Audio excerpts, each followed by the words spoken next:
Special warm welcome to Annemarie Ward, the CEO of FAVOUR UK, the national charity that's been battling for the rights of people in recovery across the UK. Annemarie has came through addiction, faced stigma head on and turned your pain into purpose.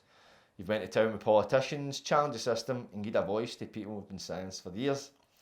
So if you can give us an insight into the person that's sitting in front of the mic today, can you take us back a bit and share the circumstances that shaped you into who you are today?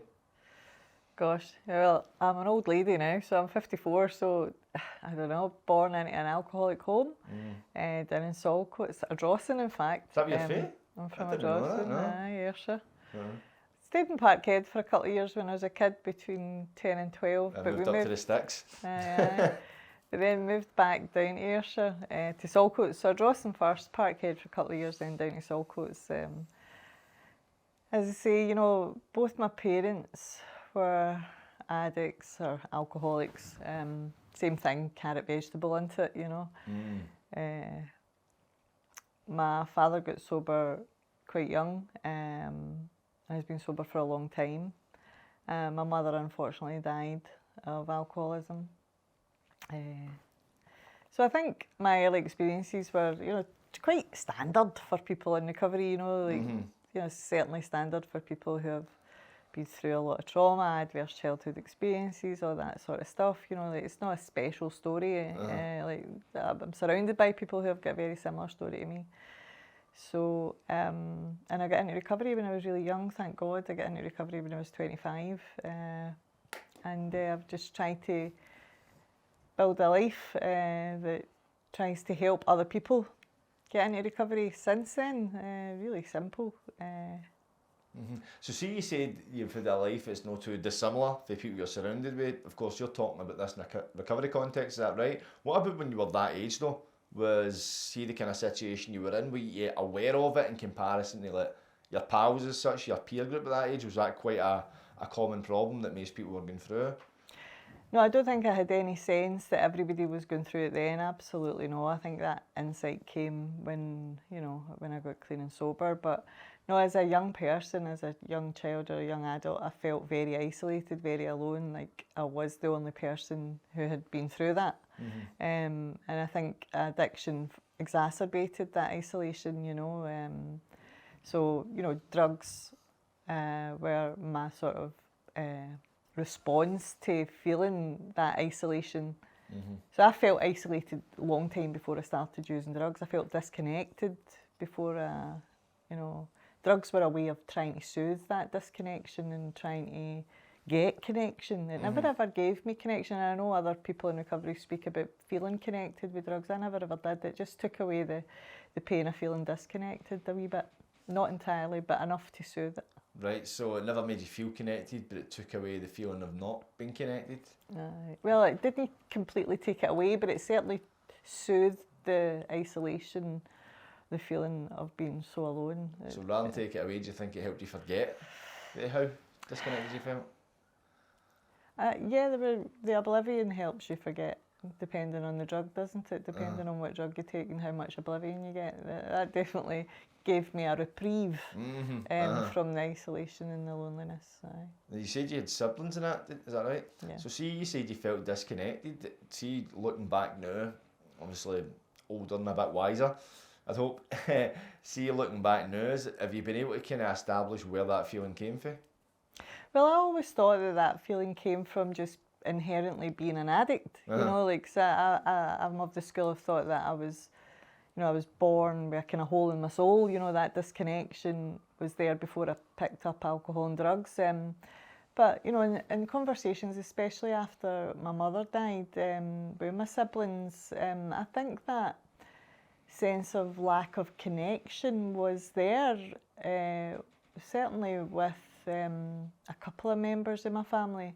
It wasn't there with everybody, but it was certainly there. It was, I think it was, and I think it's a familiar dynamic in addictive family systems. So people who are in addiction or who are in families where addiction is prevalent, that is quite a common feeling. So although it's not unique, and it's certainly not unique to me, not everybody had it, not all my siblings had it, but a couple of them did. Were any of them in addiction, or recovery should I say? No, well, I feel like this is a bit cheeky talking about their lives, but no, none of them ended up with a drug problem. I think they had potentially other behaviours that could be described as maybe obsessive or compulsive even, but none of them get into trouble with drugs. Right, okay. That's interesting, because I was the exact same position. I had that feeling of being disconnected.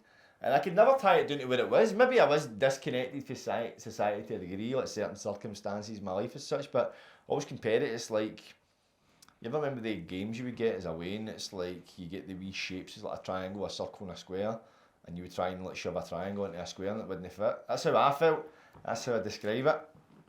And getting on it, so to speak, drinking, I felt as if, oh, suddenly this is what I need, just to be normal, quote unquote, because suddenly you get the peer acceptance, oh, you're drinking with us, oh, you're some buzz with drinking you.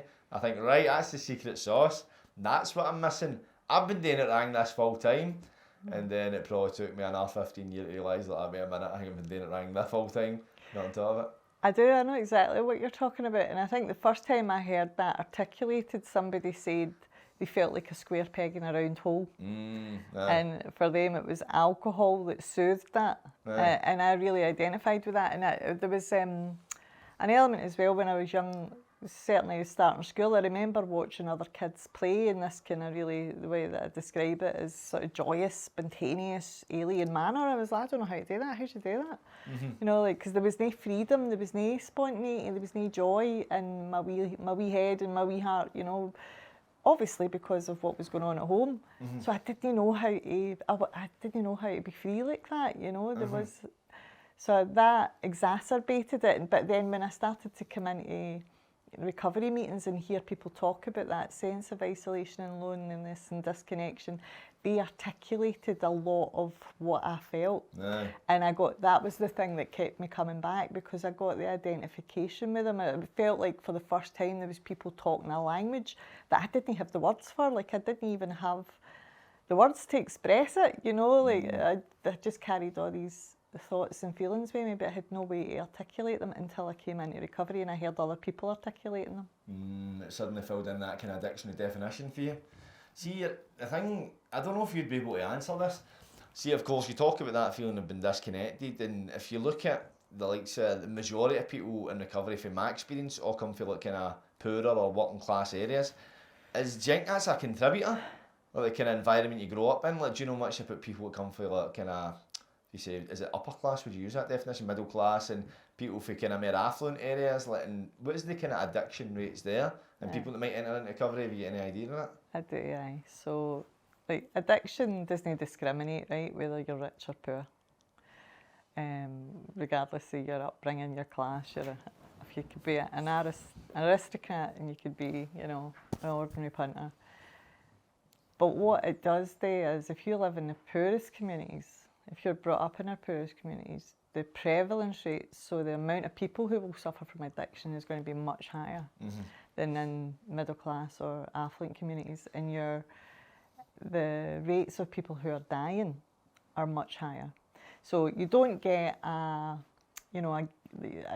get a jail-free card just because you're middle class or you're wealthy, but there is an inbuilt inoculation to addiction if you're non-poverty.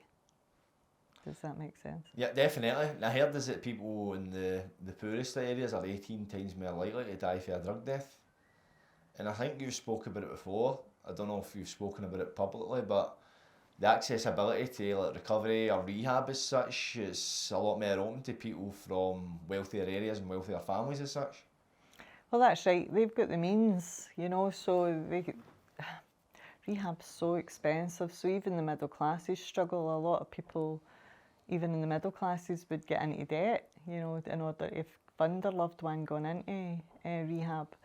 And it is one of the sort of main reasons why I campaign, because, you know, the rich get rehab and the poor get methadone. So I would like to see that equity, you know, being right across. I'd like to see everybody have access to the type of care that currently only the wealthy can access.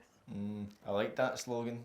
I like how you articulated it. I don't like the reality of it, but the rich get rehab and the poor get methadone. Because it's true, because I remember when I was filming for the documentary, and it was at the Unity Day, the FAVOUR Unity Day. Was it Unity Day, is that what it's called? Can't remember. In George Square. Oh, aye. And the one, the key store guy was part of it. Yeah, Is he yeah. part of FAVOUR? Which? The key store guy? The key store? I don't even know. he was wearing a FAVOUR jacket. It was the one last year, I think it was. Remember me and Sean turned up the camera? And he's on good TikTok as the key store guy. All right, Davey, aye. Is that his name, Davey? He worked for us, aye. You know, he's podcasting and TikTok and all that. He's the key store guy. I didn't know that. I didn't know it until I watched it back. I was like, that's a key store guy. I was like, no, it was my footage. And I was like, no danger. But he's a key store guy. Are you on TikTok now? I've got no idea what you're talking about. You're just a normal person. I'll take your word for it. It's Davey. Davey's in recovery, isn't he? Is he? Oh, like, sorry, like, cut that. Don't have that. Don't have that. Anonymity, I'm breaking Davey's anonymity. Sorry, Davey. Right, okay, I'll cut that out. No, actually, I think Davey's cool about being visible in his recovery. Oh, is he quite open about it? I think he is. Right, okay, good stuff. That saves me the editing. But what I was going to say, when you were talking about at the day, we'll call it the Unity Day, about somebody that was on cocaine and went to a GP, got offered methadone, and they talk about addiction. Obviously, the root of addiction is like insanity, essentially. Is that no insanity? No, I mean, it's like, where does people get, trained medical professionals offering people methadone? I would rather be on the gear than methadone, put it that way, and the offence to end its own it. That's just my personal standpoint, but I don't know if you were to say to most people, gun to your head, you want a line of gear or a charge of methadone. I think most people would go for the Charlie, unless they're already on methadone. Well, I think the reason why we're in this, like you say, like absolutely absurd situation where people who do have a cocaine addiction are being offered methadone when there's no medical evidence base for that is because it's the only toolkit that services have in their box. You know, so they've been so used to offering substitute prescriptions, and a lot of cocaine users will be using opiates as well, you know, so they'll be snowballing. So they're being offered this, you know, alternative, which is only methadone. But could you imagine, and there is calls, and there has been practice over in Canada where they give people free cocaine as well, medical grade cocaine, which, could you imagine that happening in Glasgow, free cocaine substitution? Can you imagine the amount of mints that would get talked? That would be mental, man. Why are they giving it out for free? Well, the thinking behind it is that it was if you provide a safe supply of medical grade heroin or cocaine, so this is the rationale, right? If you provide a state-sponsored safe supply, therefore that's going to be less danger, and you're going to take out the criminal gangs, and it's going to make, I don't know, like the thinking behind it is that it's going to offer some sort of safer way for people to use Class A drugs. Now, what that has shown in Canada, unfortunately, is that just as we saw with the methadone programme when it was introduced here, is there becomes then a black market for the so-called safe supply. So people start selling the state-sponsored stuff that they've got on prescription, or they start swapping it for like harder street drugs, or it becomes an economy in itself. And this idea that it somehow prevents the criminal gangs, it takes them out the picture again. We've saw, because of legalisation of cannabis, for instance, in San Francisco, that although the idea sounds like a good thing, and when you first think about it, that'll stop the criminal gangs. Well, actually what happens in real life is the criminal gangs create a cheaper product, a better, stronger product. So therefore there's even more, the market's flooded then, and it becomes about supply and demand. So you get a cheaper, stronger product than the one that the state's supplying, and therefore there's just more availability. And if there's more drugs available, easily available, more people will get into trouble. That's just basic maths. So the thinking behind it initially looks rational, and it can be argued quite well by some of these guys who have never experienced addiction, and a lot of them are coming from a very affluent middle class perspective, where, you know, and they're also coming from a political perspective that is really libertarian, where they believe that everybody has individual choice and everybody has individual autonomy. And they obviously know sweet FA about addiction, because as you and I know, you know, like the power of choice and individual autonomy and individual agency is completely removed when you become addicted. That's crazy. I did not know that. How long has this programme been running for? It was running, I think it's been running for maybe 5 or 6, maybe 7 years now. So you can look it up, Safe Supply Canada, Ontario in particular. So just Scottish Drugs Forum have been delivering like workshops and videos from people in Canada who have been promoting this. It's under heavy duty scrutiny now, like, because we've seen the so-called safe supply reach school children in Canada. So young people at school are becoming addicted to the stuff that the state is actually Have they been supplied by the state, or has it been sold to them by somebody that's supplied? Exactly. Right, so okay. The black market. So there is I think, as far as I'm aware at the moment, there's a pause on it, and it's been evaluated, and there's a lot of sort of activists heavily involved in, you know, sort of drug user activist types heavily involved in, you know, like saying that, you know, black is white when everybody knows white is white. So you can Google it, you can have a wee look at Canada's Safe Supply Programme. It's absolutely mental. I know, because see, when you look at methadone, because methadone was introduced during, I think it was the kind of late 90s, and it was to kind of combat the heroin epidemic, and the idea was to kind of sustain people that were on kind of these heroin habits, or going out stealing, breaking the law, robbing people, all these kind of things, and try and bring a bit of stability back into their life as such. I couldn't see like state-sponsored like cocaine prescriptions. Like, imagine you're getting gear every day. Imagine being on the charlie every day. Like, it just makes you erratic. Like, what does that do for the crime rates? Like, had crime increased? Had that stabilised? Did they even monitor that? Yeah, no, all of that got a lot worse, you know, as it always does. Shock. when you drug addicts smell drugs, like, hello.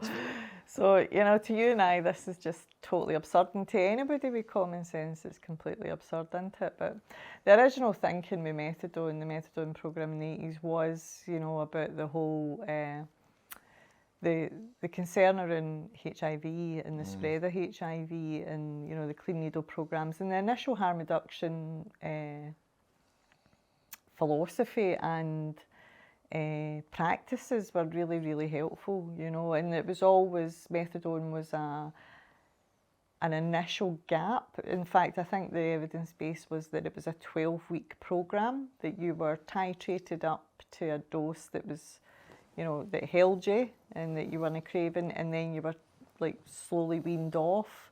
And most of the people that I got clean with in the 90s, they had sort of went through something like that and then went to rehab and had stayed for like 3, 6, 9 months, a year even in rehab.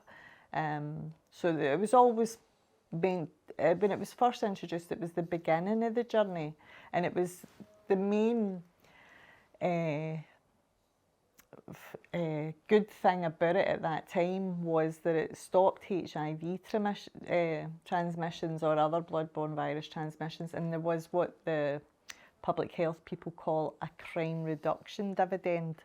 So at that time, you know, people were like gone mad, stealing, you know, everybody's breaking into their neighbours' houses. Now this, if you think about this, it's very political, right? So the 80s, Thatcher, all of that stuff, a lot of the sort of poor communities, Liverpool, Glasgow, Manchester, were flooded with brown powder, cheap brown powder heroin from Pakistan, right? Now you and I know a habit of any nature is a full-time job, so you had high unemployment and you had lots of young guys in particular, not as many young women then, although that's risen hugely in the last 10 years, a lot more women get involved in addiction.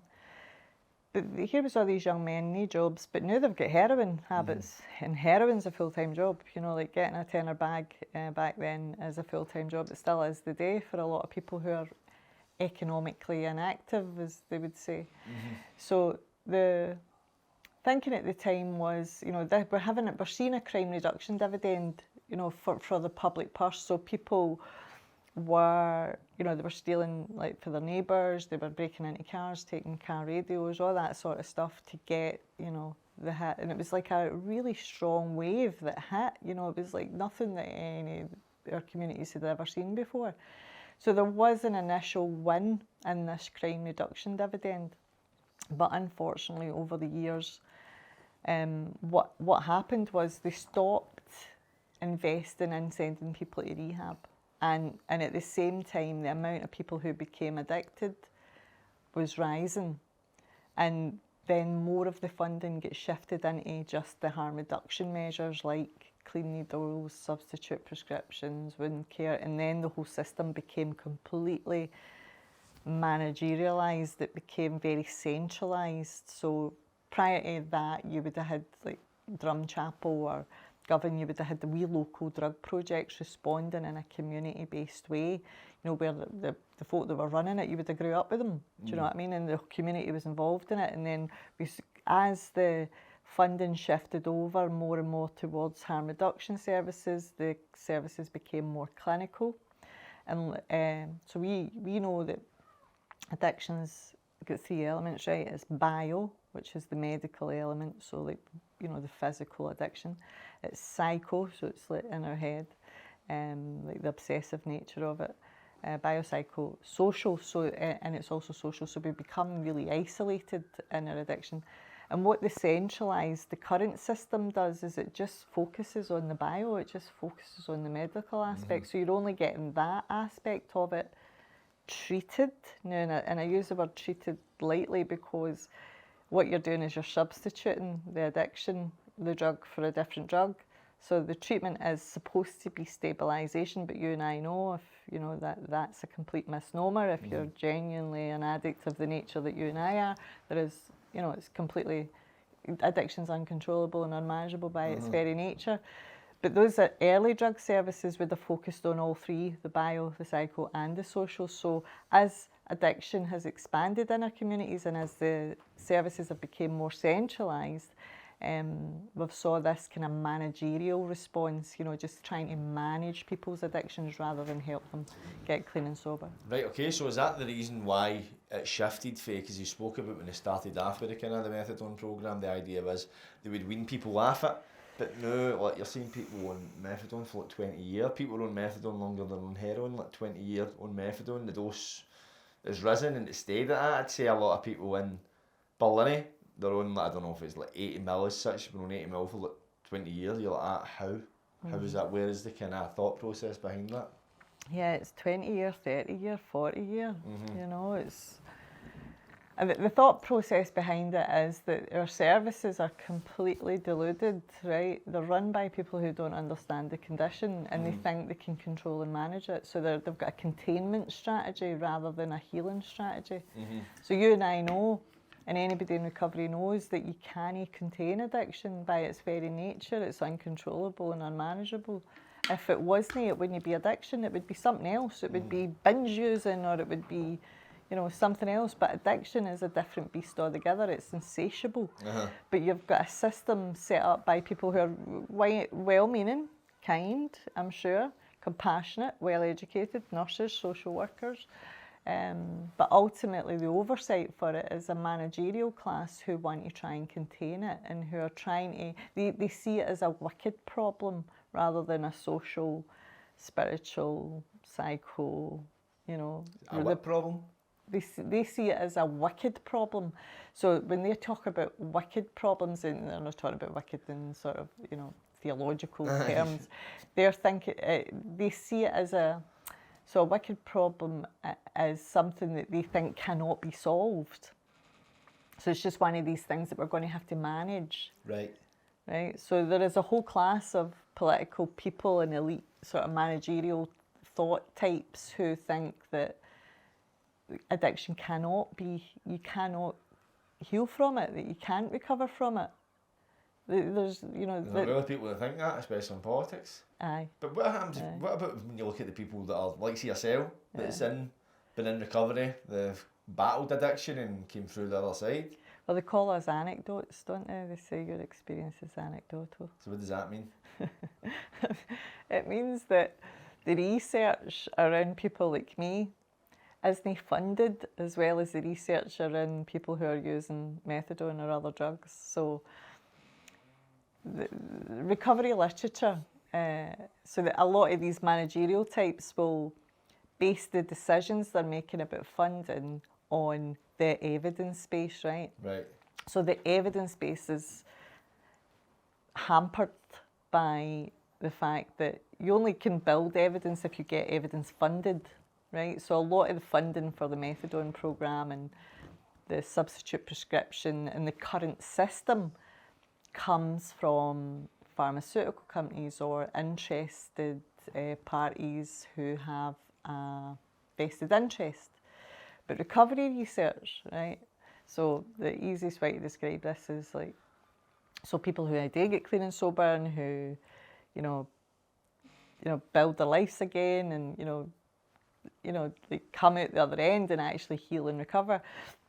That element of research isn't anywhere near as well funded. I could fill up every desk in Glasgow, like 5 feet high, with research that we've done in Scotland around studying the problem of addiction, but I couldn't fill my wee desk in Glasgow with research probably worldwide about what we've done on recovery, right? So there's just a dearth of research in the recovery world, and what research there is unequivocal, right? It says, so the biggest project match, the biggest study that was done was a project called Project Match. Sorry, I'm getting tired.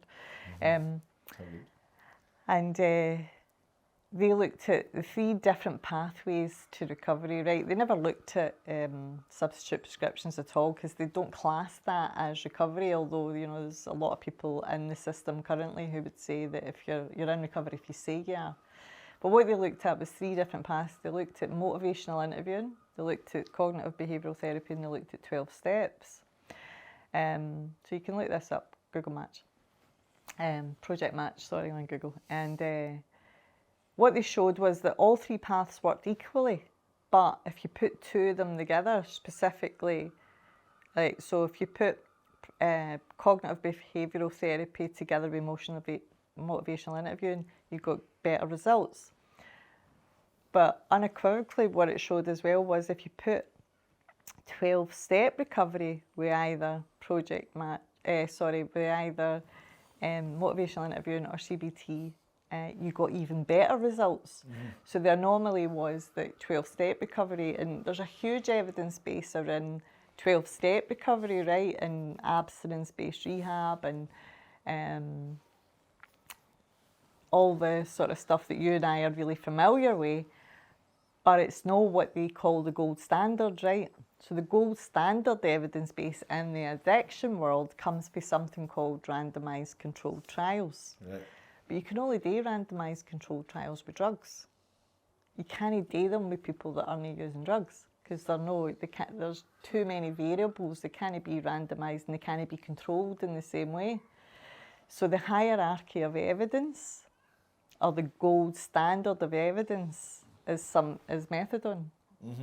So when the managerial types are looking at the evidence base, and they're looking at the worldwide literature on this, they're looking at, they're looking at something that's already skewed. Do you understand what I'm saying? They're looking at a set of evidence that's already weighted because of the hierarchy of how evidence is measured. They're already putting a randomised controlled trial ahead of something that's actually living, breathing human beings. Like, we're just anecdotes. They're looking at data rather than people. Right, okay, so is my thinking behind this, my understanding of it, maybe their school of thought is, well, the numbers can't lie, but your anecdotal evidence, you could, or your experience might be different, you might be an anomaly, but we'll look at the data and the figures and they support this. And do you think there's probably an element of ignorance there, but do you think there's as well, because it's people in power clearly and make these decisions, Do you think there's any opportunity for them to be swayed financially? As you say, it's like all the literature and the evidence is weighing heavily on the sides of like the pharmaceutical industry.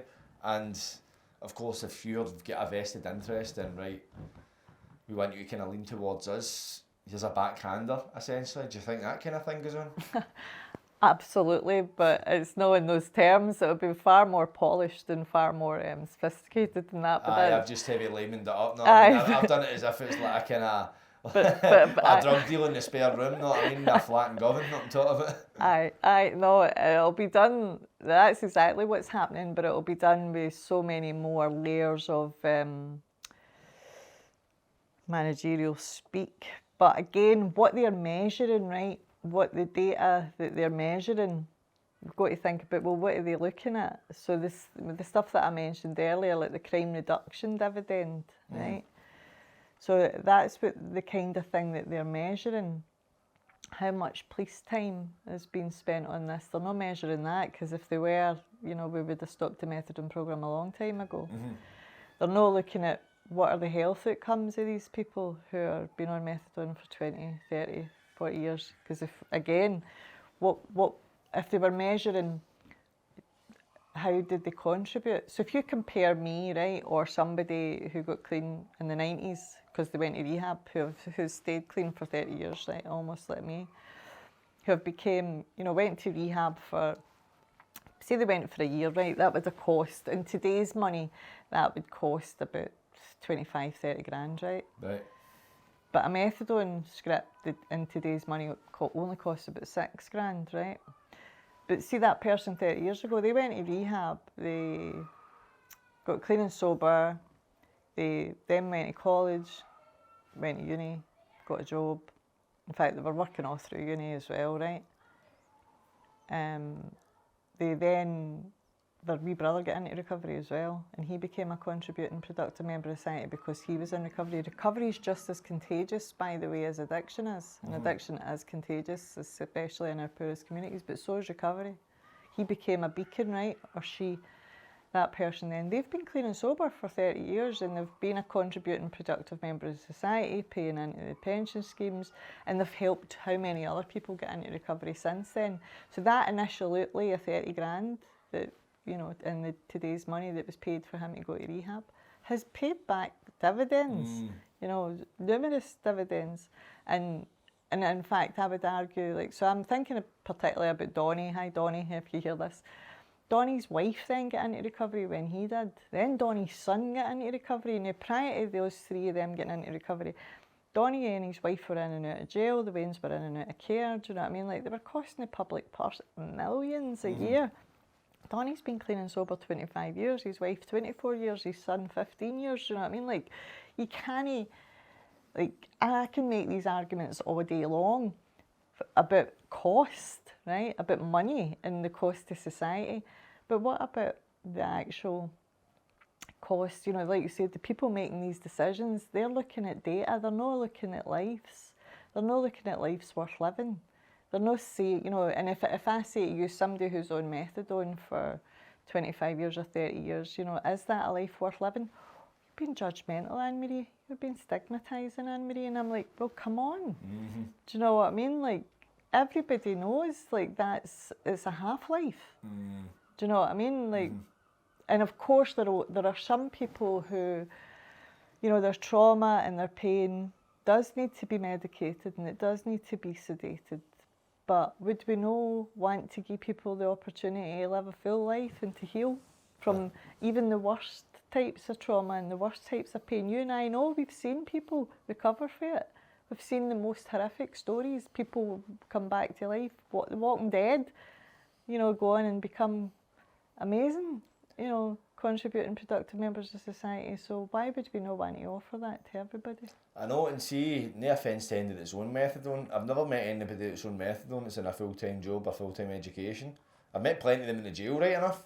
You know what I mean? So it's kind of like, because when they spoke about, because one of the big factors of methadone was to provide stability, and there's probably a bit more stability in going to the chemist every day and getting your methadone at 9 o'clock than try to drum up the money to get a tenner bag. But when you look at the drug deaths, I think it's over half of all the drug deaths. Methadone was involved amongst other drugs, so it's not really doing much, if anything at all, against addiction. And when I heard people were selling methadone, so people will hold it back, especially they'll get like their Saturday dose, they'll get the double done and they'll go and sell it for, I don't know, a bit of crack or a bit of smack. But then I asked the question, right, who's buying it? And it's people that are addicted to methadone that can't get prescribed enough, they need to go out and buy it. And like that, right, so it's clearly no answer to addiction. But I think the thing is, as well, I think the policy makers, decision makers, they play in people's ignorance, because unless you're kind of involved in that world, you don't really understand the scope of it. Yeah, no, you're bang on the money. I've saw a lot of the language around this sector or this profession, like they talk about treatment, right? And when the public hears the word treatment, they think rehab. You know, like folk get clean and sober when they go to treatment, don't they? But actually, when they're talking about treatment, they're talking about wound care, they're talking about substitute medication, they're talking about clean needles, they're talking about drug consumption rooms. That's what they're talking about. So the language is actually manipulated. They're not talking about treatment in the way that maybe even politicians understand. So when we first started, you know, like trying to educate politicians about this, they would look at us as if we were mad when we were saying people weren't getting treatment, because they're signing off budgets for millions and millions of pounds, and we had to explain to them, no, like what you're saying is treatment is a harm reduction intervention. That's not treatment. Treatment is this. And now what we're seeing in Scotland, I was looking at some statistics this morning from Public Health Scotland, where they're claiming that Glasgow's had 613 rehab placements, residential rehab placements. But what they're talking about is any overnight stay in hospital regarding drugs. They're talking about the stabilisation centre, the crisis centre, rehabs that now provide, or places, you can't call them rehabs, but places that now provide substitute medication in a residential setting, so you can come along and you're in recovery if you say you are. So now they're totally bastardising even what the word recovery means. Like, so they've hollowed out the term recovery. Recovery's always meant people getting clean and sober and rebuilding their lives and living a happy, productive life, you know. But now you're in recovery if you say that, yeah, just the way if you're a woman if you say you are. According to these people, it's the same thinking, it's the same type of thinking. I identify as being in recovery. Yeah. Why do you think there's such like an effort to? It sounds like, if you look at the effort that putting in, not to have the conversation, not to listen to likes yourself talking about the impact recovery can have, do you think it's just pure aggressive ignorance at its best, or do you think it's deliberate? I think it goes back to that thinking. So they're of a mind that this is a wicked problem that can't be solved, that there's always going to be poor people on methadone. And I just don't accept that. I don't accept that we have to manage the decline of our communities. I think our communities and our people are worth a lot more. So I think there's a mindset that they believe that it's their job to somehow manage the problem, you know, which I just find abhorrent. So I do think there's an element of like incompetency over conspiracy here, because they just don't understand the problem and they have no clue about the solution, right? Because there's been almost 25, 30 years now of this managerial response rather than a humane healing response. So we've got a sector that has got what the academics would call institutional memory loss. So they don't even know how to deliver recovery anymore, because it's been so long since they actually invested in it. And so there's a whole set of professionals now in the sector who only understand harm reduction interventions, but they think that's treatment. It's a crazy situation, isn't it, man? And I think it goes back to class, and you probably agree with me on that one. It's a class problem, because these people on the, not so much they don't know, and probably right, if you're looking at these people making decisions, they're probably come from more wealthier, better off areas. They're not really seeing this problem on a daily basis. You're not walking down I don't know, at the main high street in Mulgai and seeing people begging outside the shop, but it's not very common, as opposed to you're walking into Govan Job Centre and it's right smack bang in front of your face. And it's not just that, it's like if I walk down the street and stop 10 people and ask them to know and it's an addiction, I can guarantee they'll probably every one of them have a family member or a pal, if no them, that's been involved in it. But if you go to these kind of better off areas, I doubt that'd be as much the case. Well, we've reached a tipping point, have we? And the litmus test for this is, see these people that are in charge of making the decisions about what gets invested in. If their child or their loved one get into trouble with addiction, do you think they'd be sending them to the methadone programme? No, definitely no. Absolutely not. Do you know, and it's the same when doctors get into trouble, right? So when a doctor's become addicted to booze or opiates, as they do because they've got access, right? They're just human beings as well. Where do doctors send each other? They don't send each other to the methadone programme. And they don't send each other to like any old rehab. They go to 12-step rehab. Like, so they know the evidence base, like the is much stronger for, you know, recovery rather than like management of data. So if you actually want people to get their lives back together, you have to have an aspiration. In fact, it's one of the reasons why we've got so many more deaths in Scotland than in England, right? So even if you compare Newcastle to Glasgow, almost identical in demographics, poverty, all of that. But the crucial difference is they've got nearly 3 times less deaths than us. Why is that? Because their treatment system's totally different. What's different? Half of their staff are people in recovery. How many of our staff are people in recovery? Less than 5%. So what does that do? Why does that make a difference? Because when people are showing up at the services in England, they're getting hope. And hope's powerful, it's an intoxicant. But not only hope, they're getting an expectation that you can and will recover. Because look, I've done it. These people are doing it. But we're not seeing that because we've got a managerial system in Scotland that comes primarily through public health interventions like the NHS and through the local authority.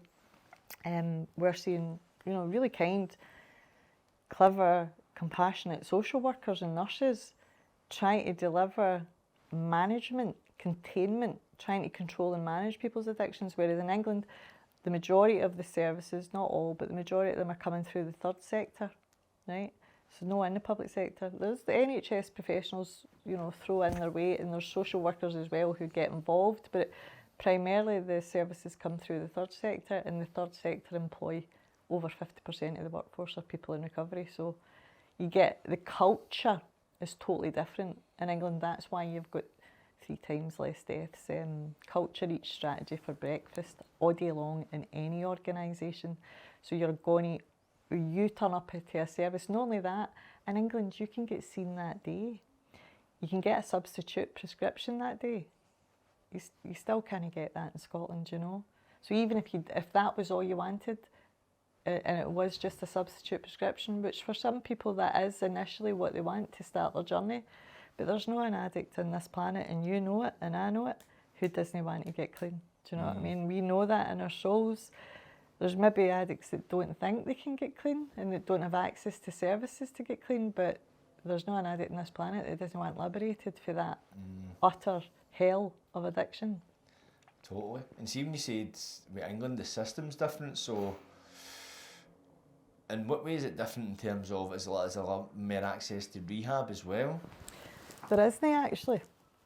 There isn't more access to rehab. So what I was meaning to ask, sorry, why is it different compared to Scotland? So the way that I just described it, so in Scotland you're coming in primarily through the public sector, right? So if you So what I mean is, sorry to interrupt you there, No, so I it's mean, why do you think that it's different? Why is Scotland not following that model? If that model is seen, if we're looking at data, data would suggest this model's working better. Why is Scotland doing it differently? As you say, like England, you can get a prescription that day, you can see that day. Scotland's different. Why do you think that is? Why is Scotland not following suit? Yeah, it's a really good question. I mean, I don't have the ultimate answer to that. I can only speculate because I've been telling them, the Scottish Government, this for at least 7 or 8 years, you know, and because part of my job has been, I've worked so much in England, in different regions of England, I've seen how the system is so different. I've worked in 17 different local authority areas now in England. I can speculate that it's because they're wedded to the ideology. So another thing that we have in Scotland that they don't have in England is the quangos, right? So Scottish Drugs Forum, Scottish Families, SHAP, Scottish Recovery Consortium. These are all policy actor organisations who don't deliver frontline services, and there are no equivalents to these organisations in England. So there is no. So these are policy organisations. They cost on average about somewhere between 15 and 20 million pounds a year to the public purse. And as I say, they're policy actor organisations. So what that means is they put on conferences, they release press releases, they create reports, they go through the performative actions of involving lived experience. You'll see them, report like whenever there's press stuff to be done, they'll be putting out the party line. Just recently this week on minimum unit pricing. So these are, when there's a brilliant paper by a guy called Barry Sheridan and Ian McPhee for the University of West of Scotland, and they call it placebo policies. You can Google it, and it highlights all these policy actor organisations that we have in Scotland that are basically there to prop up. They're like, some people describe them as the tail wagging the dog, right? So they're there to prop up Scottish Government policy and to put the spin. They've all got like policy press officers and all that as well. So they're all like well versed in spinning the narrative for the government.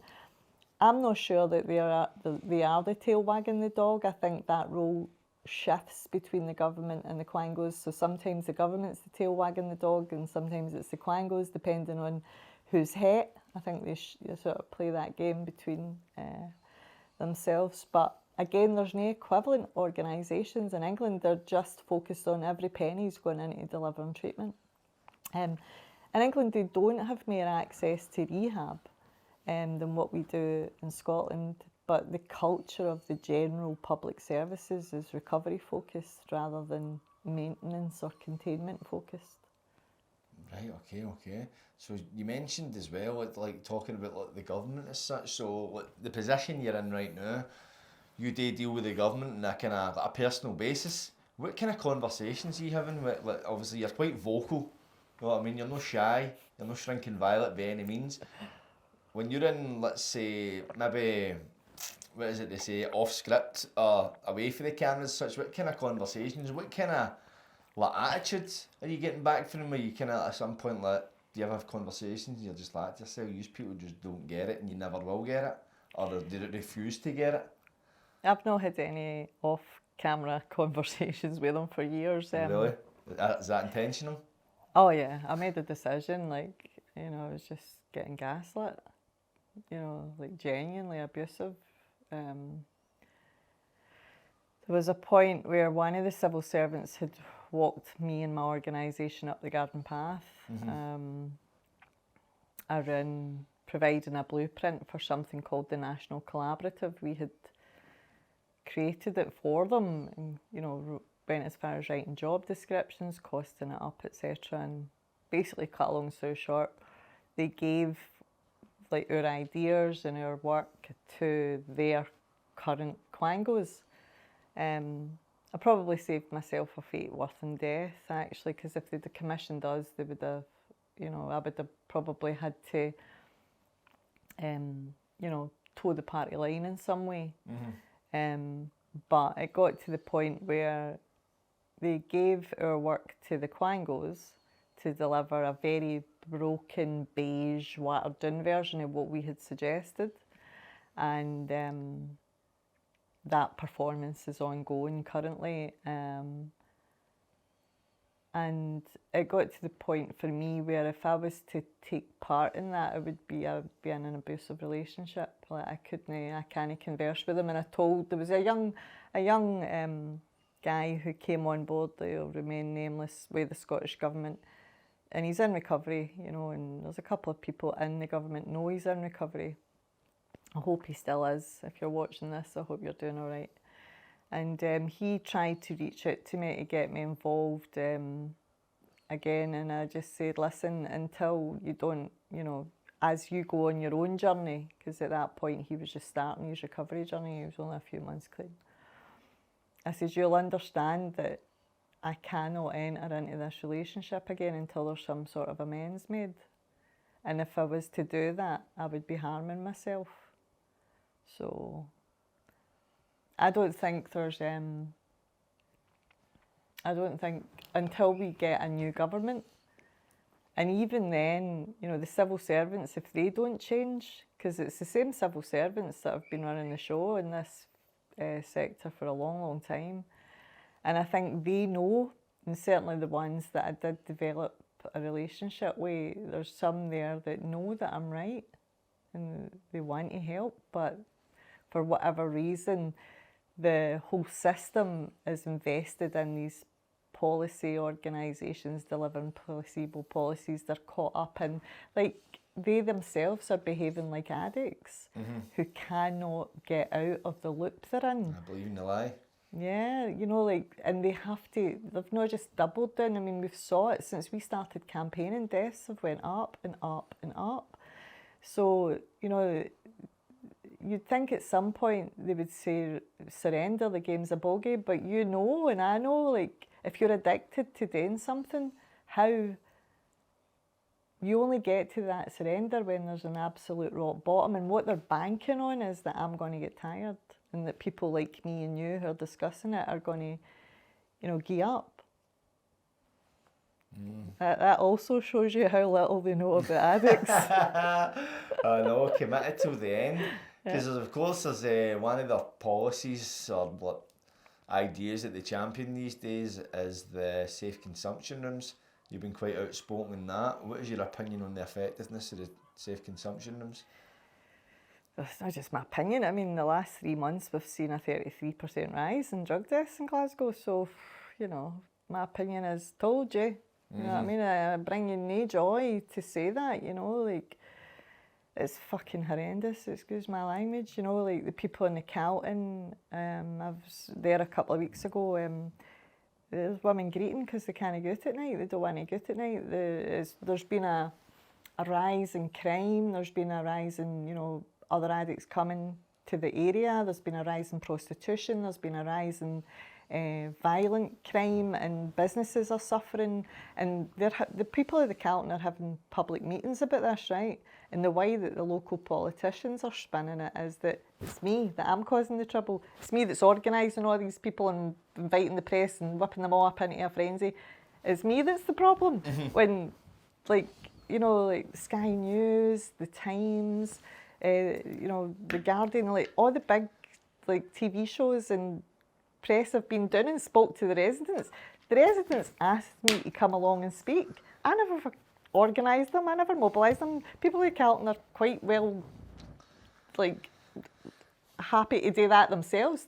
They've saw their community be devastated by this place opening up. So, I mean, and for me, the frustrating thing about it is there's a load of evidence, right, for other countries, Oregon, San Francisco, Vancouver, that shows everything that's happening in the Calton. There was a report released in December 2024 by a Professor Keith Humphreys at Stanford University, who said that all the stuff that's happening there, the rise in crime, the prostitution rates, the violent crime rates, the businesses suffering, the residents suffering, all that's a natural consequence of the drug consumption rooms. It always has been, it always will be. That's what happens. They become magnets for, you know, of course they become magnets. And one of the things that report also highlighted was that the activists and the politicians who support the activists will blame the community. We were in the absurd situation a couple of weeks ago where they were saying that there wasn't any more clean needles. There wasn't any more dirty needles, that those dirty needles had always been there, but yet they sent a JCB to dig them out. Like, do you know what I mean? And one of the reasons that they're going to try and justify that it works is they're going to evaluate how less dirty needles there are in the area. And I'm just like, you know, like, what is that? What kind of measurement is that? I know. You know, that's utterly insane. So they're blaming people like me for, like, like shooting the messenger, do you know what I mean? And I'm not even the messenger, the people of the Calton are the messenger. Like I went along to the first meeting in the Calton and I was like really greeting. I was like, I don't know if I can help you guys. I don't even know why you've asked me here. I've been banging my head off a brick wall for 5 years. They're not listening to me. And one of the lassies shouted it, one of the women shouted it, aye, but you never had the people of the Calton behind you. And I thought, right, okay, let's try that. Get a bit of backing, but it's that way as well. It's not until the problem's on people's doorsteps where they realise it's a problem, because if we look at, I think, the government's ability to play the ignorance game, it's been so effective, because you think of the amount of people that really need to get behind something in order for them to really listen.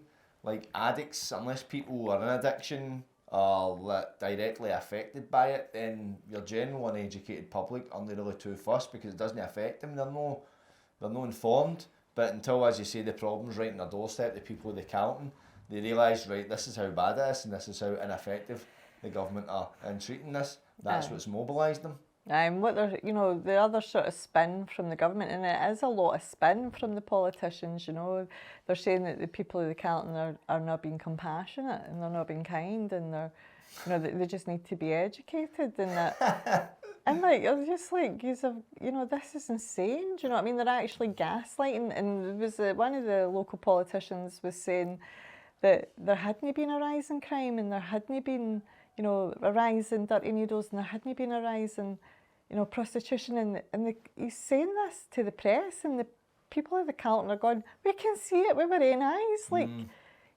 so you like properly gaslighting them. So I don't know, they've got no other way of dealing with that other than to vote these people out. Do you know what I mean? And even that as well, you're voting one problem out to get another one in, and as well, see how stubborn the government have shown themselves to be. Because what was it cost to build these things and actually run them? I think it was 7 million the initial cost, and they're saying that it'll cost 2.3 million annually, but I'll guarantee you that that'll be double at least. You think so? I know so, because they always underestimate what it's going to cost. Right, okay. See, think of the cost of that. Nobody is coming forward and saying this has been a disaster. Nobody in government, so to speak, because then they need to admit that they've pissed millions up a wall. Well, the thing is as well, like that 33% rise in drug deaths over the last 3 months, that's undeniable, and that will continue because the drugs have changed. Like there's new drugs, that are hitting our streets that we've never seen before. And the rationale for the drug consumption room was written up in 2016. This is 2025. Drug trends have changed. Treatment trends have changed. Like, the world has moved on since they first proposed this idea, and yet they're still going ahead with it. There's loads of evidence that these places don't work, and that they've never worked. But there's a really strong activist class. And I was writing about it this morning. I'll publish it on my Substack probably the night or tomorrow morning. The activist class is very politically motivated. So this libertarian thing that I was saying earlier, that they believe that legalisation's the answer and that everybody has choice and everybody has bodily autonomy, they're just so far removed from the communities that you and I grew up in and live in. Do you know what I mean? Like, they don't understand that addiction is, it can be just a natural consequence of poverty. It's a natural response to poverty, like to try and escape. Poverty in itself is a trauma, as we know. Not for everybody, but for some people it is. And I'm not saying that everybody who's in poverty ends up in addiction. Of course I'm not, but there's an activist and political class that are extremely vocal and who have control and influence over the media on this. And I think what people like you and I have done over the last 4 or 5 years in Scotland is infiltrate that somewhat and put forward the arguments for why this isn't working. And we've only done that out of grief and despair. We saw with Peter Crykent dying recently as well, how that was, like, Peter's use was completely ignored by the media and by the political class. Like, they used them when that was politically expedient. Do you know what I mean? Like, when Peter was, functioning, and he was articulate, you know, brilliant salesman, Peter. You'd want him on your team, and he was on our team for a wee while, you know, God rest him. But we saw, like, when Peter, you know, when he spiralled, that how he was abandoned by this political and media class who didn't really want anything to do with him because he was fucked, you know. And, you know, ultimately Peter lost his life. So there's a whole load of dynamics to this that are going on that people don't want to be honest about and don't want to admit. Why do you think they're so dead set on convincing the public that these places are a success? I think because they want to be seen to be doing something. Because, like, ordinary-minded people are appalled by it. Like, we're topping the charts in drug deaths and alcohol deaths in Europe, you know. I think they want to be seen, you know, it's headline grabbing. I think there was also, in fact, I know there was also an element of politics in that. For a long time, for at least 10 years, the current Scottish Government argued that it was Westminster's fault, and a lot of people still believe that. You know, they still believe that it's Westminster's fault, even though we've got complete control over the NHS and how we respond to addiction treatment. They've set out this narrative that it was big bad Westminster that's the problem, and it's because Westminster wouldn't let us open a drug consumption room that we've had all these deaths. And that's just not true, you know. I wish it was true. It's just not true. Like, the reason why we've got so many deaths is because our treatment system is so much worse than the treatment system in England, and because we have a class of political elites who are completely wedded to doubling down and not, you know, like you say, be stubborn and not changing course. So I think they've been using this issue as a political football, that people who aren't switched on or who aren't as intimately involved with the details as we are, that when they hear that it's Westminster's fault, you know, we all love to play the blame game. But, like, they don't want to take responsibility, so they would rather point the finger elsewhere. And I think that responsibility isn't just about providing a better treatment system, it's about providing economic opportunities for people, it's about providing a strong culture of personal responsibility in Scotland. You know, we've got more people on benefits here than any other part of the UK. You know, like, we've got a culture that's built on dependency. And we've got our state, like, people who are employed in the state, so in the local authorities and the NHS, I think over 60% of our workforce are people employed by the state. Now, that feeds a culture of dependency on the state. So we're not just talking about people being dependent on methadone who are dependent on the state. We're talking about jobs as well, you know, like, we're not encouraging a culture of creativity or, like, responsibility or business or you know, people to bring, like, life again to Scotland. Like, where, like, so many people are sucking off the government's teeth that, you know, that's why you've got very few people that are speaking out against this, because in one way or another their jobs might depend on it, their mortgages getting paid depends on it, and that's not just in the addiction sector, that's... Oh, it's definitely transferable, because you see people, especially because the creative industry is pretty much non-existent here, and if you're looking at terms of if you want to get funding for it, it's like Creative Scotland seem to be the titans of that, but then you look at what's tied up and all that, it's all this equality and diversity stuff, you need to tick all these boxes as such, and you see who gets the funding. I looked into it, and it's a lot of people for these kind of middle class backgrounds, there's a lot of ties to the people that are getting the money, and as well, Scotland has got so much to offer creatively. Yeah. We have done in the past. If we look at the data on that one, well, I mean, it will definitely weigh in favour of that opinion. But it's almost like you talk about there's this kind of memory loss, because it's not just, like, applicable to, like, the drug treatment industry. It's also applicable to, like, for me, creatively as well, because then I think there's this national self-loathing as well, and I don't know if it's just being in Scotland. And maybe this is a worldwide thing, felt by a lot of countries, but you just feel as if it's only Scotland that seems to feel this way. And it's like, compare it if you look at American media, as such. We all love watching, going to Netflix, think of the American programmes you'll find. A lot of English ones as well, you'll get used to the way they speak their culture as such. But Scottish people just, they're not used to their own culture, because it's, if we go to like say BBC and STV, are the pretty much the main kind of bodies where we'll see these kind of things getting transmitted, and we look at the stories on that, and it's been filtered, it's been diluted as such, and it's not replicated by reality, essentially. And Right. it's a shame. It's a shame. I think you're making a really important, crucial point about our culture there. Like you said, you know, the DEI or the DIE, diversity, inclusion, equity agenda has overtook like a meritocracy. So a meritocracy is when like the cream rises to the top. Like, so in the creative world, that would be people who like, I don't know, Shakespeare, right? So like brilliant actors. Who's a brilliant actor?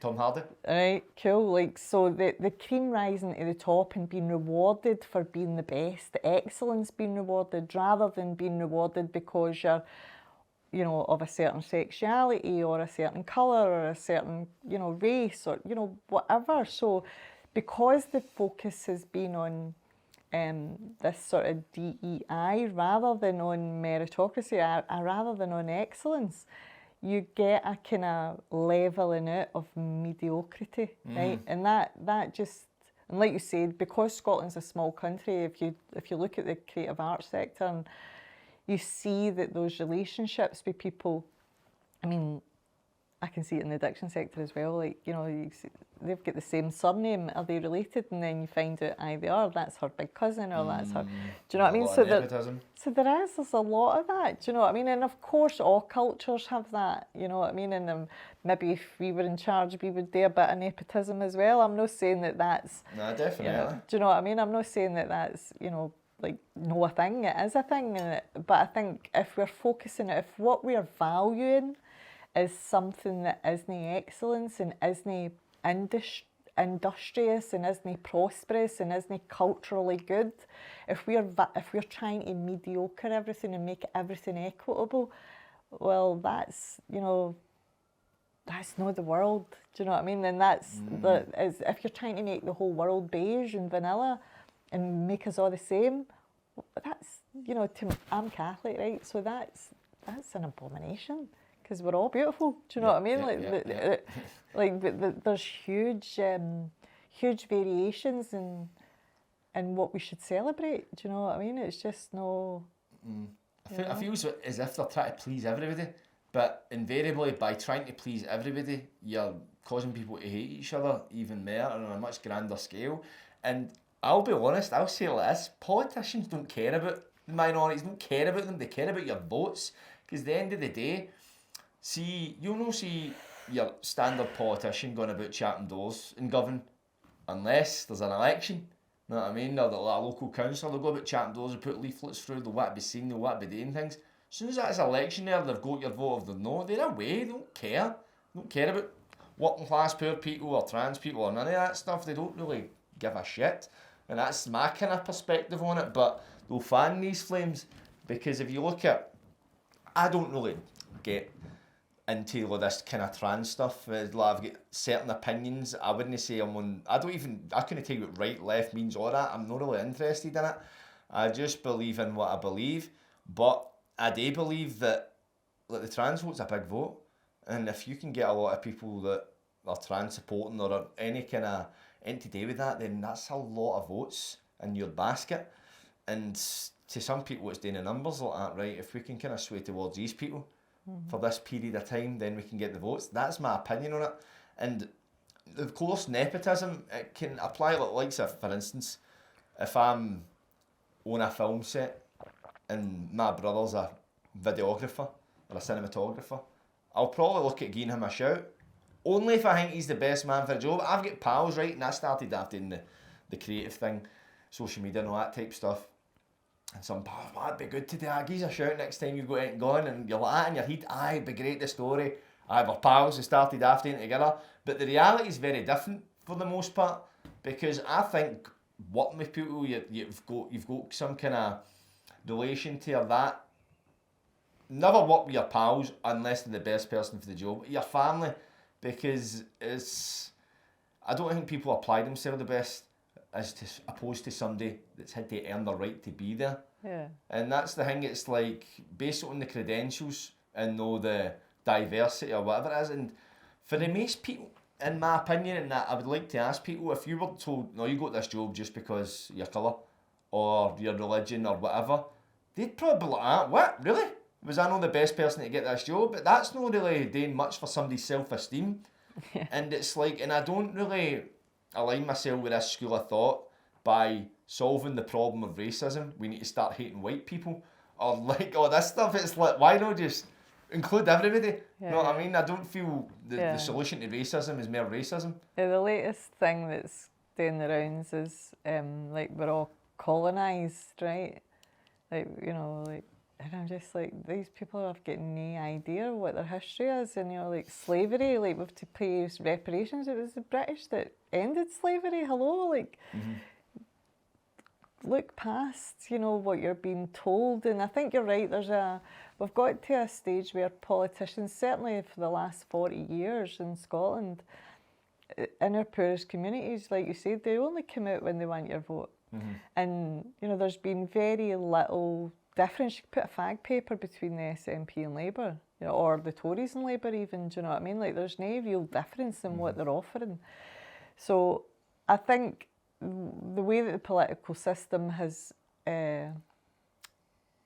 permeated or, you know, grown over the last 20, 30 years in particular is that you've got people who have came through the political system, so they've worked for politicians, they've came into politics when they're young, and then they go on to become politicians. Now the problem with that then is these people have got no real life expectancy.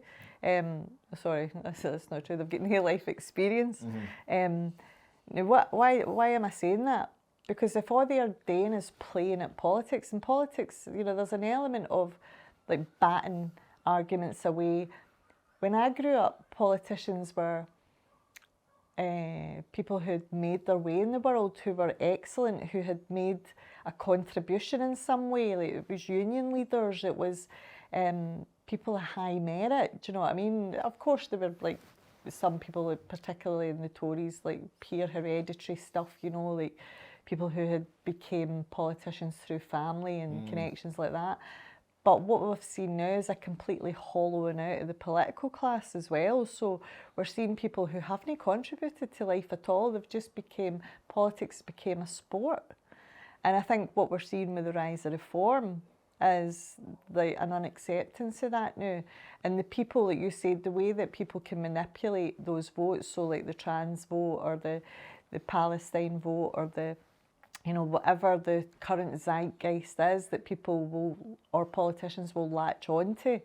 I think what is really interesting about reform is that they know that the people that want to vote for them are people who want something different. It's not just the pissed off people. They want they want politics to be about debate again. Like if you watch anything at Holyrood or Westminster, you'll see people like reading off a script, like that a civil service has wrote. Like they're not actually debating; they're just reading off a script, like actors. Like when I grew up, politicians weren't doing that. They were actually physically having debates with each other. You know, they were. You know, there was stuff getting worked out. The civil servants were delivering what the politicians said they had to deliver. The ministers had accountability for their briefs, so they were actually in charge of, for instance, the drug deaths, right? So they had a ministerial brief, and if they failed on that, they were, you know, they were accountable. The people were sacked, they lost their jobs. There's none of that now. There's no accountability, there's no responsibility. It's like everybody's just performing. And I think there's an opportunity for a different type of politics to come forward and reform, because the people that are interested in that, and with any new movement, right, I'm a student of history, I've got a degree in historical studies, right, so what interests me about reform is within any social movement or political movement, it's the people inside that shape it. So if people are interested in something different, they want to get in about that and shape it. They want to influence it in some way. And if they really genuinely want to give people an alternative, if that's what Reform are saying, that we need complete reform, well, people have to step up and say, right, okay, and we need those titans of industry again. We need people who are excelled in their working lives. We know people who know their brief to get involved. Do you know what I mean? It can't be wee boys and lassies like Hamza Yusuf, who worked as an administrator for a politician, then worked their way up the political party system by kissing arse. Do you know what I mean? That's how people get a seat in current parties. They have to play the game and kiss arse. That's not traditionally how ministers and political parties worked. Traditional, before it became a performative action or an actor's job, because that's what it looks like to me now, it was people who genuinely understood what, the culture, the country, industries, and it was them that excelled and became politicians. That's not what we're seeing now. But see, when you're saying the likes of that now, like if you're talking about the likes of Reform, and I can understand what people want change, and if you look at the likes of like Donald Trump, like he's been elected to his second term of presidency, I think largely that vote wasn't because we like him, we like what he's got to say, the best man for the job, and obviously some people do think that. I think it was the lesser of two evils, which I think you see getting applied a lot to politics, because there's seldom somebody go, that's the person, that's the right person for the job. It's, oh well, they're better than the other two, or three, or whatever it is, but it doesn't exactly mean they're good or they're great or whatever way you want to put it. I agree. And the likes I can understand Reform's policy, and it's the way the kind of race thing is today, a lot of the migration talk and all that kind of thing, is, as you say, the zeitgeist of the day, as all these topics people are getting up in arms and all this uproar's caused about. But do you think, when you talk about the kind of performance side of things, it's like, if you're looking at Reform, do you really think they are the people to kind of steer the ship in the right direction? Or is it, because I think I don't really have much trust in politics, right? So I believe, and I'm not saying what they're saying is something that appeals to me, I don't really take much interest in it, I'm not educated on it or what, I've got an idea, but to say I couldn't name you one of their policies as such, I could probably estimate, you know what I mean, I've got a couple of ideas what they're for, I know who represents them to a degree, but it's like, for instance, it's like back to the SNP thing, like get voters in, independence, we get independence, voted in, Westminster will not let us have independence, and to an element of that is true, but then it becomes that thing, it's the blame game, and it's just winning votes with the blame game, voters in, and it's just us against them. And that's what it is, because it goes back to using anger as an emotion. It's a very effective emotion because you make people angry. You know what I mean? You can mobilise them, and it's done in a vote-winning context. To be honest, I don't know. I think politics, now because information is more accessible online as such, we can get first-hand accounts of information. If you look at the stuff that's happening with the Israel-Palestine stuff and all that type of thing, people are finding that stuff unedited, they're finding it raw. Of course it becomes edited over time, but they're getting instant access to that. Whereas if you look back 50 years ago, it was kind of like your media, it was the politician, that was your source of information. Very seldom, unless it was first-hand experience, we weren't getting access to that information, so it was told to us in which way the narrator would like to narrate it to us. So I think performance in politics is probably a lot more obvious because we're a lot more wiser to it, but still people buy into it. And I think it's that way. I think people want to accept, right, things can be better. And they can. People can make things better, but I think when you talk about like the nepotism in politics as such, people are in it for the wrong reasons, and I wonder, like, the ability for somebody to go in, maybe for a working class background, and make real change, impact to the point where they get high up and a point where they can shift policy, do they people get shunned out because there's so many people that are of that kind of elite class? Do they get shunned out? Do they get disheartened? Or is it just they can't make that big an impact because they're a small fish in a very big pond? Or do they even get in the first place because somebody like that, who you described, like a working class person like that, getting in would it would be very difficult to get in, but could you imagine the people that would get behind them if they did? Or even, so if the political class and the media class even get a whiff of somebody like that coming up through the ranks, they would do their best to shut them down. Oh, definitely. You'd be a target. Yeah. And you need to have a will of steel. Because things wouldn't be easy. In politics, for what I look at it, it's no an easy thing regardless who you are. It probably gets easier the higher up the ladder you get, but as you say, if you're already playing at a disadvantage, it's going to be a really difficult path. Aye, and I think, like what you're saying, you know, a lot of people have completely gave up on politicians and the political process overall, and I'm not just talking about people that live in Govan, I'm talking about, you know, like middle class and, you know, people that are doing well have gave up, you know, and that's a bad sign when a country starts to lose faith in legitimacy in its institutions. You know, when we're in a legitimation crisis, right? That's one of the ways that people describe it. It's like a legitimation crisis? Aye, so we don't trust our institutions anymore. Yeah, okay. Right? So we don't trust our universities, we don't trust a lot of our like news outlets. Like you spoke about Trump, and you know, Trump was talking about fake news 10 years ago. Do you know what I mean? And like you're saying, like people trying to, you know, get an instant reports and trying to make sense of what's fake, what's no fake, what's propaganda. Like history, like you said, is written by the victors, especially when there's war. Definitely. And the amount of propaganda like that goes on during a war is you know, and it's almost impossible for any layman to decipher what is propaganda, what is fake news, and what is actually happening. And you know, not just in worldwide events.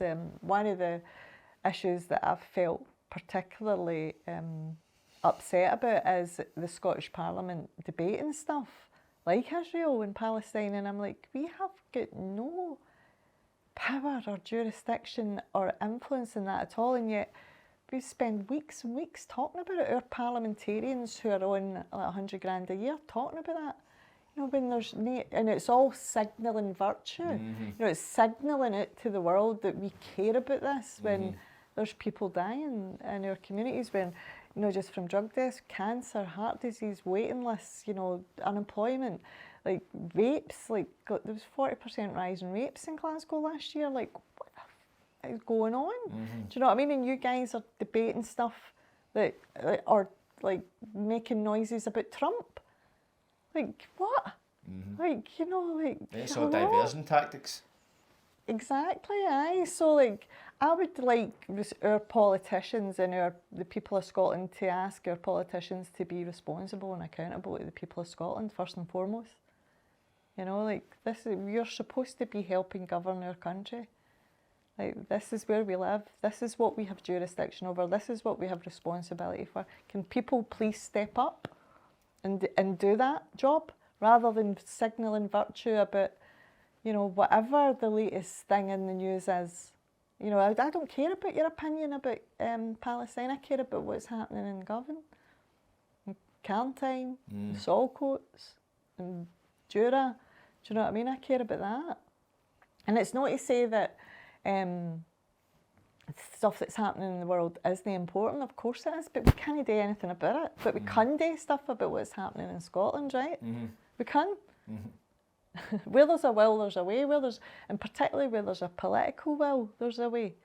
So we could be making decisions about Scotland and carrying them through and sacking people when they don't do their job. I would just like to see that come back into fashion.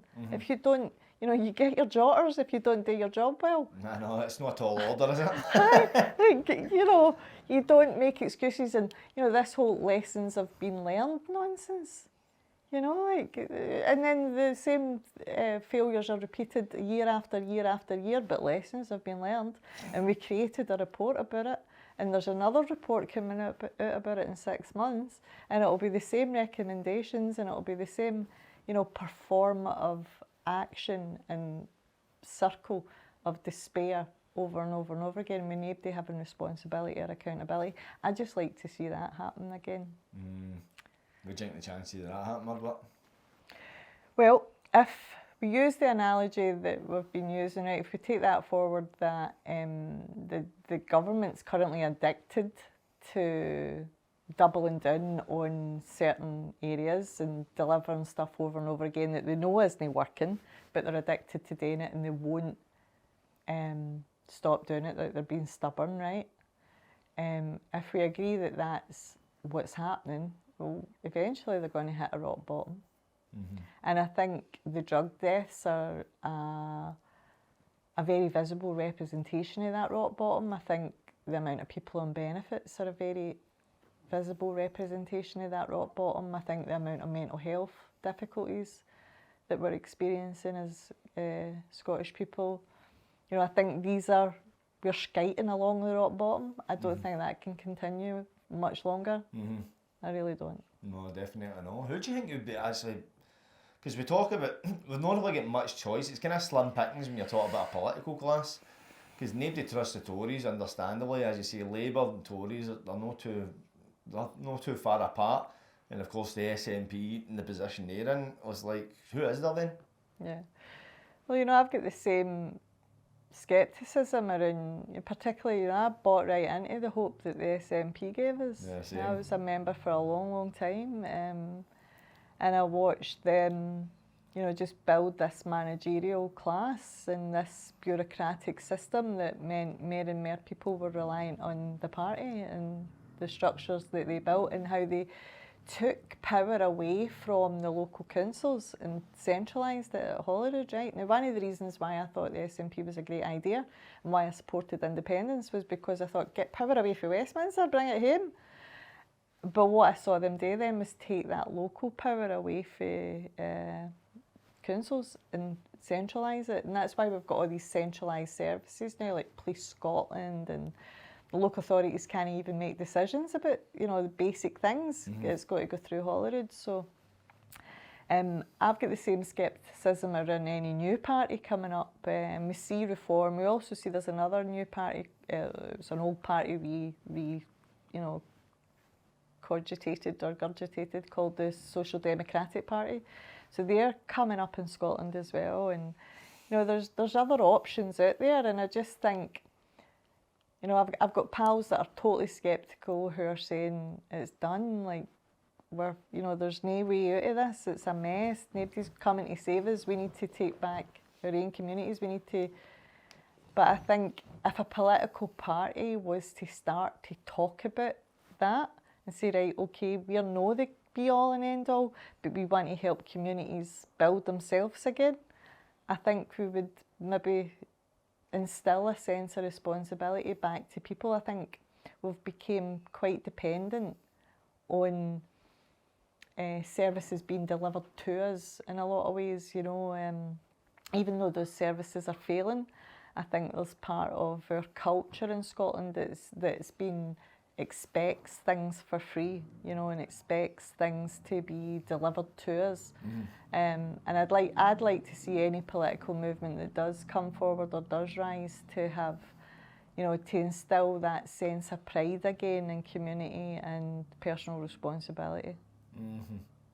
Because the personal responsibility aspect is a massive factor, because I think a lot of people are just willing to hand over like the decisions and that, because they're codependent, aren't they? It's much easier to play the blame game, innit? It's council's fault. I know. You know what I mean? It's council's fault, it's government's fault. And, you know, don't get me wrong, there is a lot of responsibility there that isn't being delivered. You know, they should be delivering better stuff. But if we don't step up and vote for something different, then we've only got ourselves to blame. And I think to a certain extent we've got the government that we deserve, because we've not held these people to account. And not just the politicians, I'm talking about our local services as well. We've just accepted the mediocre, we've accepted that, you know, this is all we're going to get. And I don't believe that. I think we're capable of so much more. Man, most definitely, man. We've got a lot to offer, but it's that thing as well. I think it's trying to get past that. It's the codependence, the natural nationwide self-loathing, and I think that'll be a lot harder to overcome than finding the right person for politics anyway, in my opinion. Aye, and I think the right person or the right political party, like you said, is a bit of a misnomer, right? So it's a bit like, oh, we're waiting on somebody to save us. And, you know, you and I know that it's not going to happen. We need to save ourselves. But I think if there's enough of us step up and start talking about that, about, right, okay, how are we going to contribute? What is my job here? How am I going to help my community? And we know that. That's something that we do as people in recovery. Like, if we can instill that sense of personal responsibility and accountability again, I'd like to see that. Because there's so much, when we're relying on services or councils or governments, it takes away our dignity. It takes away our sense of purpose. It takes away our agency, our personal agency. So I'd like to see people remember that. You ever get into politics? Would I ever get into it? Aye. It's been chatting my door for a couple of years. Has it? Aye. I've been approached by a few parties. I am giving it serious consideration. Right, okay. So. In what kind of capacity? In terms of like entering, like, I don't really understand politics. What kind of role would you enter in that? So you've got, in Scotland, you've got local councillors, right? Aye. And then you've got MSPs up at Holyrood, so that's the members of the Scottish Parliament. And then you've got the MPs down at Westminster. So you've got representatives from Scotland in all of those. So I'm not quite sure what area I would go into, where I'd be interested, but because my voice has been raised, I've got a wee bit of a platform now. And because I've been banging my head against a brick wall, trying to influence government, maybe it's worth going into government instead of banging my head outside the wall.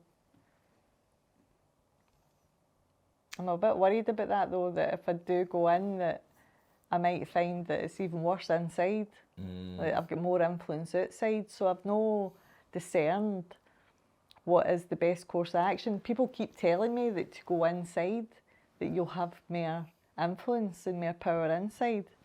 I don't know if that's true, because I've spoke to some of the MSPs or the MPs, and they've spoke about the civil service being blocks, you know. But I think if you're part of a wider movement, that there might be.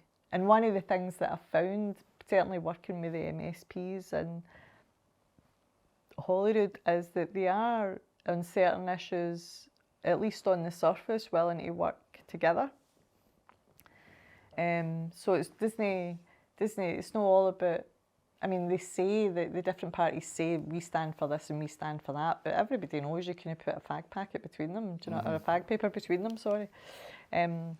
So, I don't know, but it's certainly been chatting my door for the last couple of years, and people, there's no a day goes by where, you know, there's no several people suggesting it. So. Really, aye? Yeah. Because I remember one of the first times I seen you outside the rooms of recovery, it was on the news, and it was an SNP, was he a councillor, was he an MSP? He came into like a community centre and you basically gave them dogs abuse to help them get out. Yeah. Aye. Yeah, aye, that was interesting. So we had delivered a report that day about the drug deaths, and he showed up late and asked to take the floor. And we had been packing up to go, and I said, aye, okay. And he stood up, and the first thing at his mouth was, well, as you all know, I've supported Annemarie in the campaign from the very start, and I just said, no, you haven't. I just swung on my heels, and I was like, no, you haven't. You know, and there had been other politicians there that day, but he hadn't heard them speak. So they had all been really contrite. We had delivered a report that was saying, you know, this is unacceptable, there's even more deaths, like what he's going to do. And they had all stood up and said, you know, you're right, we need to do better, blah, blah, blah. And we're sorry, like, you know, we'll try and support you more, we'll try and do more. And there was him, like, blatantly standing up and saying, well, as you all know, I've supported, that was the first thing out his mouth, like, I've supported Annemarie in the campaign from the very start. And I was just like, wow, it was such a blatant lie. You know, like, this guy had been to a couple of the events publicly, but I'd never spoke to him. You know, there'd been no like conversation with him or emails or chats or anything like that. There'd been no support. So I was like, wow. And you know, when he said it, he was holding up our report and you know, talking to the cameras, and it was just dead obvious that it was performance. And I was like, it was automatic. I never thought about it. I was just like, no, you haven't. And then I said, you know, like, and he was like, yes, I have. So I don't think he'd ever maybe been called out before. And I was like, no, you really haven't. Like, what are you saying? Why are you saying that? You haven't.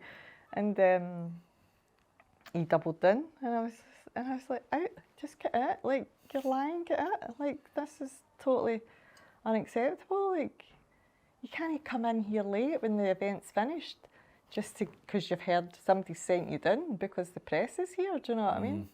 It was funny that day as well. What people don't know about that day was we had organised that and put a press release out on the Friday, and I think that was the Monday.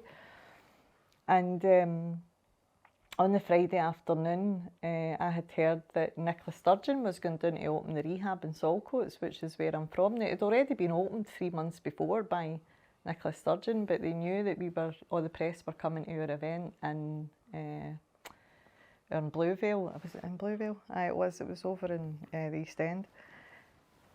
So that was a wee indication to me as well that because that particular party had heard that we were holding up, it was saying, we weren't holding a press conference, we were delivering a report and we had let the press know that we were going to be there. And I know from the people that work in the rehab that was a really hastily arranged visit for Nicola Sturgeon to go down to Saltcoats, which, you know, is my town where I'm from. So that was a deliberate thing to try and take press away from what we were doing. Really? Right, okay. Aye. I didn't know that actually until, you know, that hadn't like sunk in when he showed up. So I'd just heard that she was down in Saltcoats, you know. And but there was still loads of press at our event anyway, and I don't know how many press went to her event, do you know what I mean? But I think it was a deliberate tactic, and there was nobody from that party there, you know, the SNP there, until he showed up, as I said, when the event was finished and everybody was packing up. And I genuinely didn't know the cameras were still rolling, because we were all packed up, ready to go. So, what was the kind of response for that? See if people online that seen it as such? It was interesting, people, because I didn't know the guy, right? I didn't know anything about his character. Obviously, he's SNP, so I thought I knew about his politics, but I you know, there was quite a response, wasn't there? I think there was a lot of comments, and it went, I don't know what going viral means, but a lot of people seen it, and there was a lot of comments, so there was, I don't know, thousands and thousands of comments. And I think I genuinely think it was a kind of turning point for us as well, because I was just like, we can't do this, we can't play the game with these people, do you know what I mean? Like, he actually threatened me at that day, and he said, you know, if I didn't apologise, he would get his friends to stop my funding. Really? And I mean, me being me, I was just so incensed. I was just like, your friends don't fund me, mate. So who was his friends? Who was he talking about? Don't know. Who do you think he was talking about? The idea, do you think it was like a pure empty threat? Well, the SNP does fund addiction services. It funds charities, you know, through various... So no directly fund you, but you could trickle up back towards the SNP? So he was obviously assuming that I was already funded by them, or that I was wanting funding off them in some way, do you know what I mean? I was like, your friends don't fund me. And, you know, I did tell him to F off, you know, so I was like, your friends don't fund me, F off. But there was, you know, there was witnesses to that happening. And there was saying that? So he said it openly? Aye. Right, okay. Aye. And there was a couple of journalists reported on it, and then there was an inquiry into his behaviour as well, which the witnesses didn't give evidence, put it that way, because they were in receipt of funding for the Scottish Government. Right, okay. Oofed. They shut that one down then quick. Well, it's there for the record if anybody wants to go and look, do you know what I mean? See if you find the video on YouTube. Yeah. It'll be It's somewhere.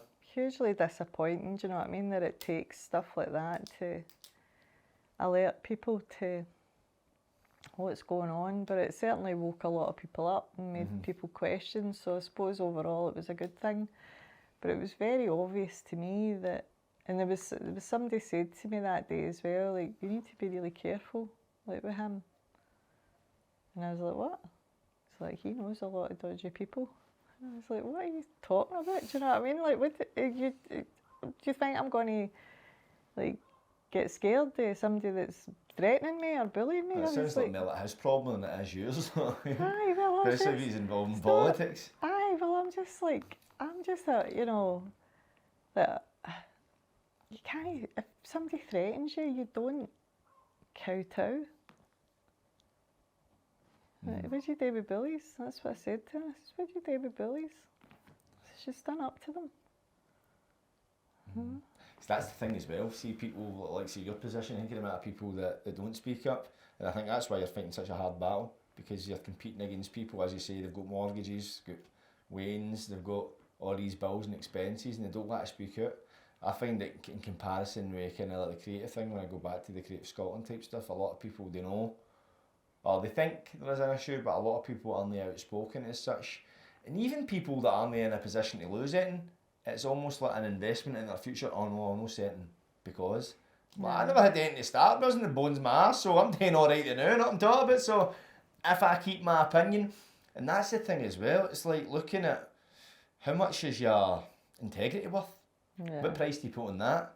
Because if you put a price on that, you're already fucked. In my opinion, not on top of it. You're absolutely spot on, and I don't have anything, Jordan, you know, like my whole life fell apart when I was 40, like I stay in social housing, do you know what I mean?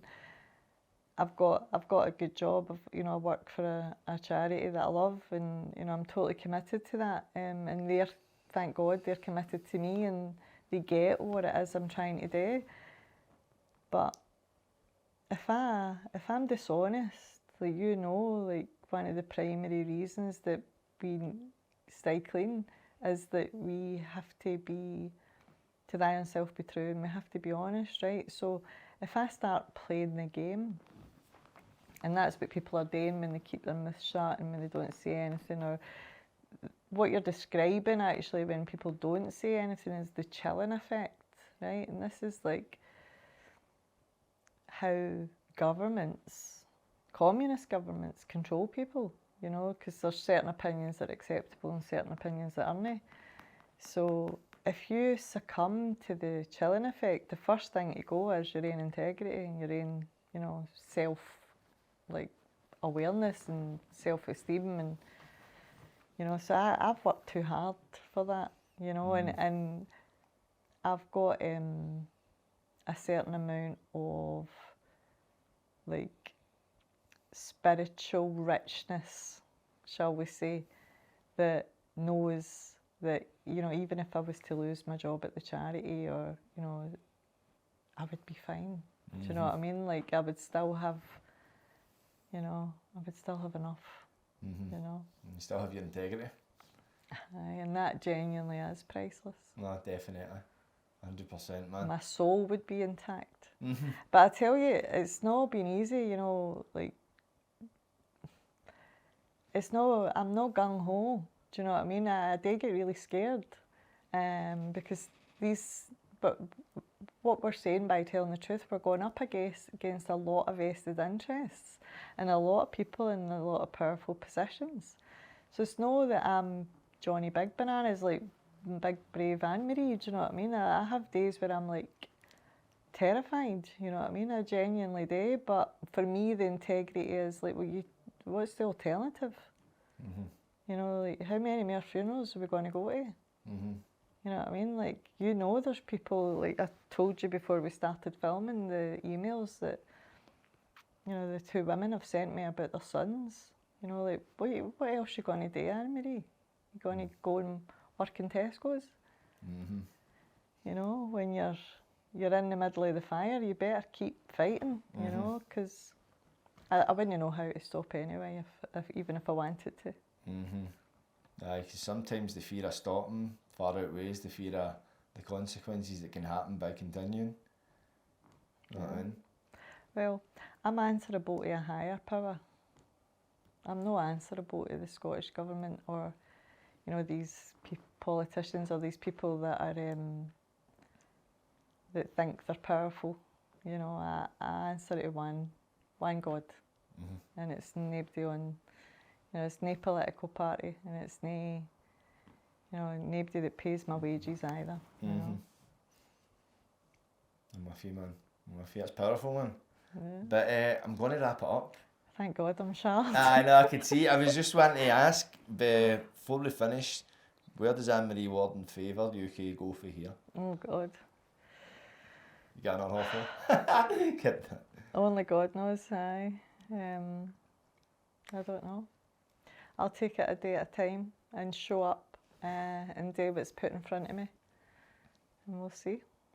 Fantastic. One last thing I'd ask you, for anybody watching, have you got any message to pass on to anybody that's still suffering?